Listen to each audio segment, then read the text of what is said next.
All right, guys, so we have spoken about our warm-ups, and now we want to be looking at what we're doing post-workout in the way of physically, but also nutrition as well, and debunk a couple of myths which we may be aware of. Now, post-workout, I would love it if you walked or jogged or stretched. Now, post-run, I benefit, and you would also benefit from doing both. So there would always be prescribed a cool-down jog or a cool-down run, whether it's for 1K, 2K, maybe even longer, but just at a nice, easy pace where it regulates the heart rate and ultimately still keeps the blood flowing. There's nothing worse than smashing an intense session, particularly if it's a tempo or speed run, and then just stopping immediately. Because you then have these high anxiety levels, the blood's still pumping, the body still thinks it's in exercise mode, and you're not doing anything. Okay? So not only are we stretching for preventing injury, but we're also doing it to prevent delayed onset muscle soreness, so helping the body not feel as sore for sessions preceding that. When we do our cool down, run or walk, they will always be relatively easy and not even as quick as our warm-ups. Okay, so a lot slower, and it's just getting the body flowing. There's also a benefit which I'll go on about later, but it also helps you reduce the lactate buildup which you have accumulated based on the actual session. When it comes to our nutrition, this is where it gets important. Do you need to have protein 30 minutes after your workout? Not necessarily. If you don't, it's not the end of the world. If you have it 2 hours later, that's fine. It is the total volume of protein you have throughout your day which is going to become more important. If you really want to be a 1%er, have it post-workout if you really want to, because chances are you're probably not ate for at least 1 to 2 hours prior to this anyway, during the workout, and your body requires some fuel. Now, your body actually absorbs things better post-workout because your insulin sensitivity is higher, which means that when it comes down to replacing our glycogen stores, it's going to get into and out of our bloodstream into our muscles much quicker.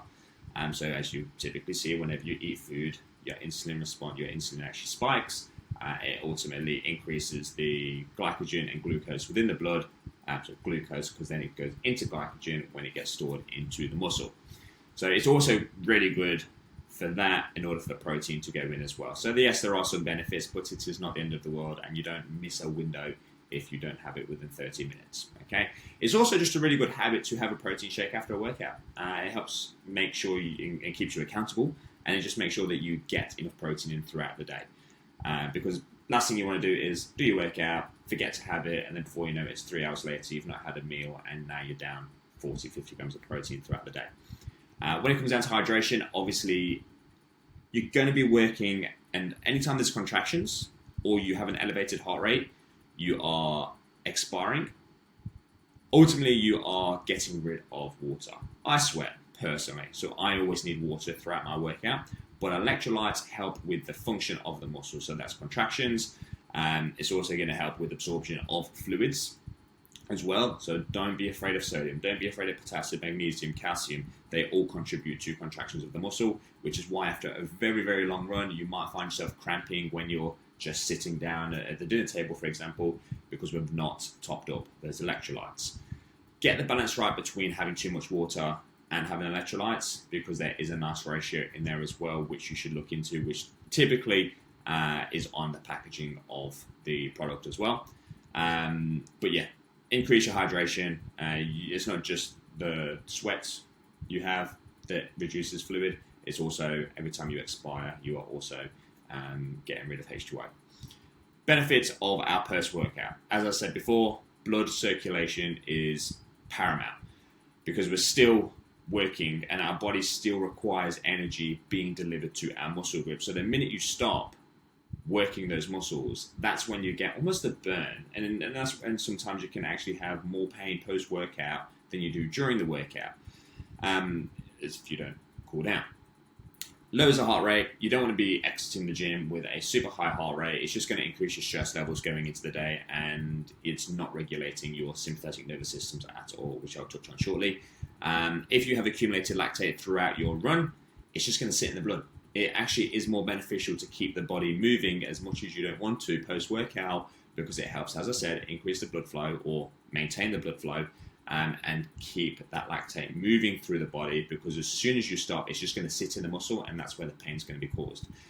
And central nervous system, so basically you have your sympathetic and parasympathetic nervous system. Sympathetic is your fight and flight, your parasympathetic is your rest and digest. Okay, so ideally we are taking that sympathetic high heart rate, we're slowly reducing it down to our parasympathetic nervous system, parachute, slowing it down ultimately, and then we are getting our body into a state whereby we can rest, we can digest, we can get the right nutrients to our body, because we are no longer working and we no longer need our actual muscles to be doing things throughout a session. Okay, I hope all of that makes sense. It's a lot to digest, pun intended, but make sure you have a proficient cool down. It's just a small 5%er to add to your workout to reduce your injury, get the most out of your recovery, and ultimately improve the ability for you to complete your next session.